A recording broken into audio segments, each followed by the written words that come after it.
बिस्मिल्लाहिर्रहमानिर्रहीम।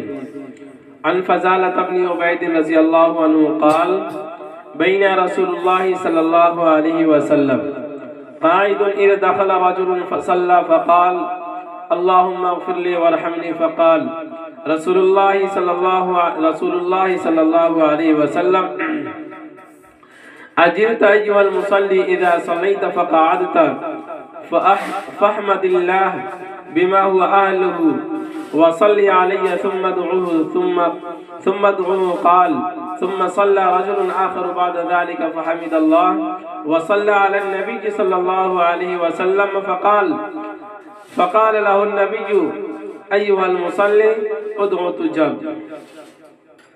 हज़रत फ़ज़ाला बिन उबैद रज़ियल्लाहु अन्हु फरमाते हैं कि एक दिन रसूलुल्लाह सल्लल्लाहु अलैहि वसल्लम तशरीफ़ फरमा थे।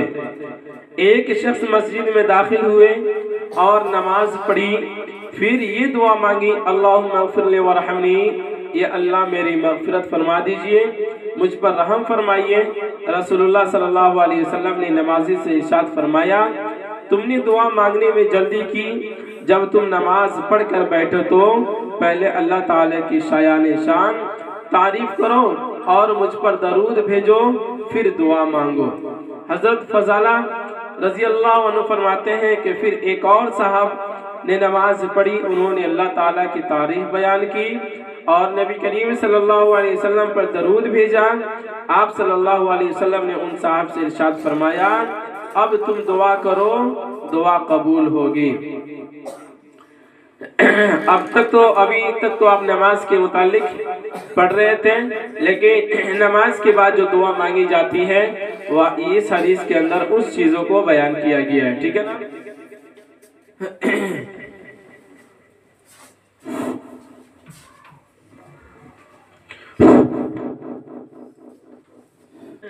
तो उसी चीज को यहाँ पे जिक्र किया कि अब तक तो सुन्नत व नवाफिल के बारे में आपने पढ़ा, लेकिन यहाँ पे कि नमाज के बाद जो दुआ मांगी जाती है उसका क्या तरीका होना चाहिए, उस चीज को यहाँ पे जिक्र किया कि इस हदीस के रावी हजरत फ़ज़ाला बिन उबैद रज़ियल्लाहु अन्हु साहबी रसूल है।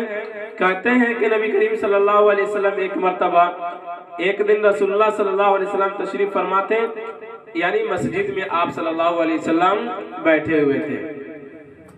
एक शख्स मस्जिद में दाखिल हुए और नमाज पढ़ी, फिर ये दुआ मांगी अल्लाहुम्मा इग़फ़िर ली वरहमनी, या अल्लाह मेरी मग़फ़िरत फरमा दीजिए, मुझ पर रहम फरमाइए।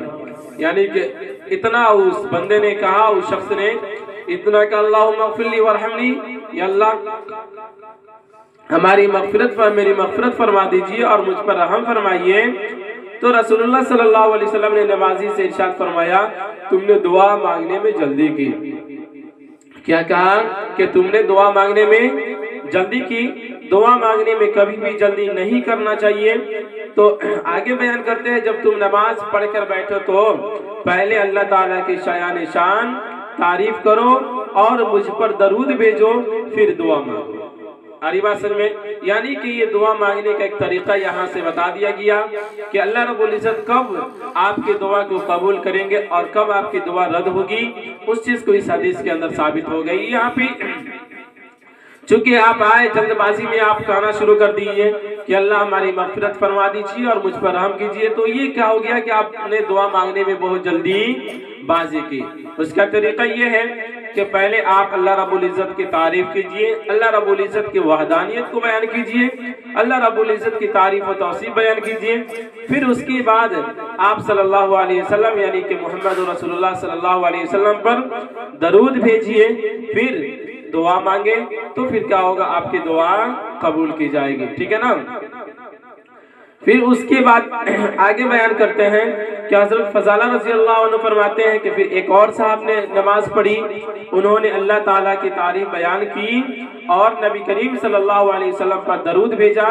आप सल्लल्लाहु अलैहि वसल्लम ने उन साहब से इरशाद फरमाया, अब तुम दुआ करो, दुआ कबूल होगी।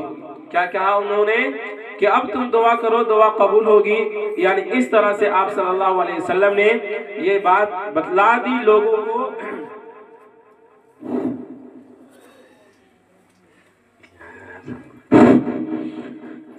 इस तरह से बातें बतला दी गई कि जो भी बंदा इस तरह से दुआ मांगता है उसकी दुआ को कबूल की जाती है।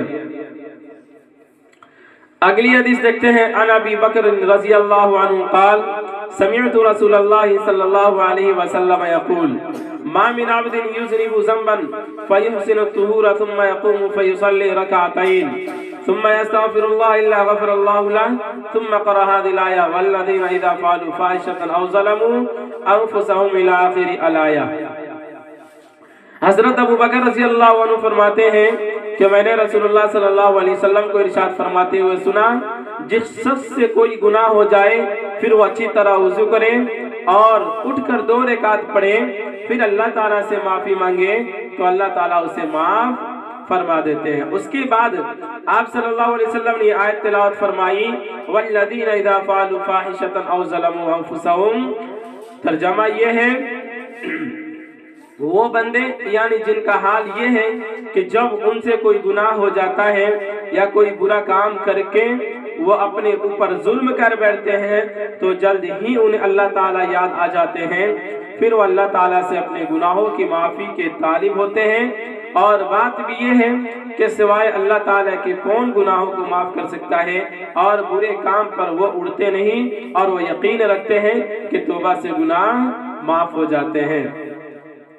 यानी इसके अंदर, इस हदीस के अंदर आप देखेंगे, इस हदीस के अंदर जो बातें बयान की गई है वो जब बंदे से कोई गुनाह हो जाता है तो वो अपने गुनाह पर इतराता नहीं है और वो क्या करता है, वो 2 रकात की नमाज पढ़कर फिर अपने अल्लाह रब्बुल इज़्ज़त से अपने गुनाहों का इस्तिग़फ़ार करता है। इस तरह से फिर और उसे यकीन भी होता है कि जब हम गुनाह क्या इस्तिग़फ़ार करेंगे, अपने गुनाहों से तौबा करेंगे तो हमारे गुनाहों को बख्श दिया जाएगा, माफ़ कर दिया जाएगा। अपने अल्लाह के मुतालिक उसे पूरा यकीन होता है कि हमारा अल्लाह ज़रूर हमारे गुनाहों को माफ़ फरमाएगा। ठीक है ना। आप इसके अलावा और बहुत सारी आप हदीसें पढ़ेंगे तो उसके अंदर यानी कि मग़फ़िरत के हवाले से और तौबा करने से हवाले से बहुत सारी हदीसें जिक्र, बहुत सारे अहादीस आई है। तो उनमें कुछ जगहों पे ये भी बयान किया गया कि बंदा जब भी अल्लाह रब्बुल इज़्ज़त अगर किसी बंदे ने इतना ज्यादा गुनाह कर लिया कि जो जमीन और आसमान को जो खला है उसने पूरा को पूरा कर दिया, यानी कि काफी ज्यादा उससे गुनाह हो गए, और उसके बावजूद वो फिर अल्लाह रब्बुल इज़्ज़त के बरगाह में जाता है और अच्छे सच्चे मन से यकीन के साथ वो दुआ करता है, सच्चे मन से दुआ करता है, तौबा करता है, तो अल्लाह रब्बुल इज़्ज़त उसके तमाम गुनाहों को माफ फरमा देते हैं। समझ रहे ना।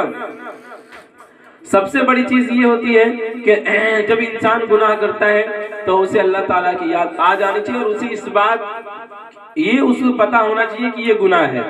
लेकिन बहुत सारे लोग ऐसे होते हैं जो गुनाह भी करते हैं और गुनाह पे इतराते भी है, यानी कि वो उसके ऊपर अड़े रहते हैं और जमे रहते कहते हैं कि ये गुनाह नहीं है। समझ रहे ना। तो फिर क्या है कि ऐसे लोगों को गुनाह से बाद तौबा की तौफीक भी नहीं मिलती है। अरे जब तक बुरे काम को आप बुरा नहीं समझेंगे तब तक उसको छोड़ने की आपको उम्मीद कहाँ से आ जाएगी, छोड़ने की तौफीक कहाँ से मिलेगी। आप तो उस पर लगे हुए हैं। तो देखिए हदीस के अंदर क्या जिक्र किया गया है। इस हदीस का रावी हजरत अबू बकर रज़ी अल्लाह अन्हु है। वो कहते हैं कि मैंने रसूलुल्लाह सल्लल्लाहु अलैहि वसल्लम को इरशाद फरमाते हुए सुना, जिस शख्स से कोई गुनाह हो जाए फिर वो अच्छी तरह वुज़ू करे और उठकर 2 रकात पढ़े, फिर अल्लाह ताला से माफी मांगे तो अल्लाह ताला उसे क्या कर देते हैं, माफ फरमा देते हैं। यानी कि वो 2 रकात के लिए 2 रकात नमाज पढ़े, अच्छी तरह वुज़ू करे, 2 रकात नमाज पढ़े, फिर अल्लाह रब्बुल इज़्ज़त से वो इस्तिग़फ़ार करे, तौबा करे, अल्लाह रब्बुल इज़्ज़त उसके गुनाहों को माफ फरमा देंगे। उसके बाद आप सल्लल्लाहु अलैहि वसल्लम ने ये आयत तलावत फरमाई कि वल्लज़ीना इज़ा फ़अलू फ़ाहिशतन औ ज़लमू अनफ़ुसहुम। इसका तर्जुमा ये है कि वो बंदे जिनका हाल ये है कि जब उनसे कोई गुनाह हो जाता है या कोई गुनाह काम करके और अपने ऊपर जुल्म कर बैठते हैं तो जल्द ही उन्हें अल्लाह ताला याद आ जाते हैं, फिर वो अल्लाह ताला से अपने गुनाहों की माफ़ी के तालिब होते हैं। और बात भी ये है कि सिवाय अल्लाह ताला के कौन गुनाहों को माफ़ कर सकता है कि नहीं। यानी बात भी यही है कि अल्लाह रब्बुल इज़्ज़त के अलावा कौन है जो गुनाहों को माफ़ कर सकता है, गुनाहों को हमारे गुनाहों को मिटा सकता है। उसके अलावा कोई ज़ात ऐसी नहीं है जिसके दरबार में जाने के बाद हमारे गुनाह मिट सके। समझ रहे ना। और कहा गया और बुरे काम पर वो उड़ते नहीं और वो यकीन रखते हैं कि तौबा से गुनाह माफ हो जाते हैं। समझ रहे ना। यानी कि वो बुरे जो काम करते हैं ना उसके ऊपर वो उड़ते भी नहीं है, यानी इतराते नहीं है और उसके ऊपर डटे नहीं रहते हैं, हर धर्म की तरह उसके ऊपर डटे नहीं रहते हैं। तो और उन्हें यकीन भी होता है कि जब हम अल्लाह रब्बुल इज्जत से अपने गुनाहों का इस्तिग़फ़ार करेंगे तो हमारे गुनाहों की बख्शिश हो जाएगी, हमारे गुनाहों को मिटा दिया जाएगा। अगली हदीस है अनिल हसन रहिमहुल्लाह क़ाल क़ाल रसूलुल्लाह सल्लल्लाहु अलैहि वसल्लम मा अज़नब अब्दुन ज़ंबन थुम्मा तवज़्ज़अ फ़अहसना अल-वुज़ूअ थुम्मा ख़रजा इला बराज़िन मिन अल-अर्ज़ फ़सल्ला फ़ीही रकअतैन वस्तग़फ़रल्लाह मिन ज़ालिका ज़ंबि इल्ला ग़फ़रल्लाहु लहु। हज़रत हसन रहमतुल्लाह अलैह रसूलुल्लाह सल्लल्लाहु अलैहि वसल्लम का इरशाद नक़ल फरमाते हैं, जिस शख्स से कोई गुनाह हुआ फिर उसने अच्छी तरह वज़ू किया और खुले मैदान में जाकर 2 रकात पढ़कर अल्लाह ताला से उस गुनाह की माफी चाही तो अल्लाह ताला उसे जरूर माफ फरमा देते हैं। क्या करते हैं बाबू? अल्लाह रब्बुल इज्जत जरूर उसे क्या कर देते हैं? माफ फरमा देते हैं। समझ रहे ना। यहाँ पे जो हदीस जो बयान की गई है हजरत हसन रजी अल्लाह ताला अन्हु, ये हसन रहमतुल्लाह अलैह कौन है बाबू? ये हसन ये सहाबी नहीं है, बल्कि जो हदीस नकल ये जो किए हैं किसी सहाबी से ये नकल किए हैं। ठीक, तो उसी को बयान करते हैं कि जो भी बंदा से कब कोई गुनाह अगर हो जाए और फिर वो अच्छी तरह वज़ू करे और खुले मैदान में जाकर 2 रकात पढ़कर अल्लाह ताला से उस गुनाह की माफी चाहे तो अल्लाह ताला उसे जरूर माफ फरमा देते हैं। समझ रहे ना। यहाँ पे एक चीज जिक्र किया कि खुले मैदान में जाकर, अब किसी बंदे से अगर कोई गुनाह हो जाए तब वो जाएगा सरे में नमाज पढ़ने के लिए, यानी कि यहाँ पे एक बात कही गई है खुले मैदान में। ऐसा नहीं है कि जो मस्जिद में जाकर और 2 रकात नमाज पढ़कर अपने गुनाहों के इस्तिग़फ़ार करे उसकी मग़फ़िरत नहीं होगी, ये ऐसा मतलब नहीं है इसका। समझ रहे ना। ये तो बात यहाँ पे एक जिक्र की गई है कि ये भी एक तरीका है, अगर इस तरह से भी अगर बंदा करता है तो उसके सारे के सारे गुनाह जो होंगे वो क्या हो जाएंगे? माफ हो जाएंगे। जिस तरह से देखते हैं ना कि जब बारिश नहीं होती है तो सारे लोग क्या होते हैं? खुले मैदान में चले जाते हैं जहाँ बिल्कुल फिजा साफ हो, खुले मैदान में चले जाते हैं और उसके बाद सारे लोग 2 रकात नमाज पढ़ते हैं और वहां पे अपने गुनाहों का इस्तिग़फ़ार करते हैं और अल्लाह रब्बुल इज्जत से वही बारिश तलब करते हैं। एक तरीका है ना। आप हदीस के अंदर भी इसका ये तरीका को जिक्र किया गया है, जब अगली हदीस आएगी तो आप वहां पे पढ़ेंगे। चलिए इतना ही।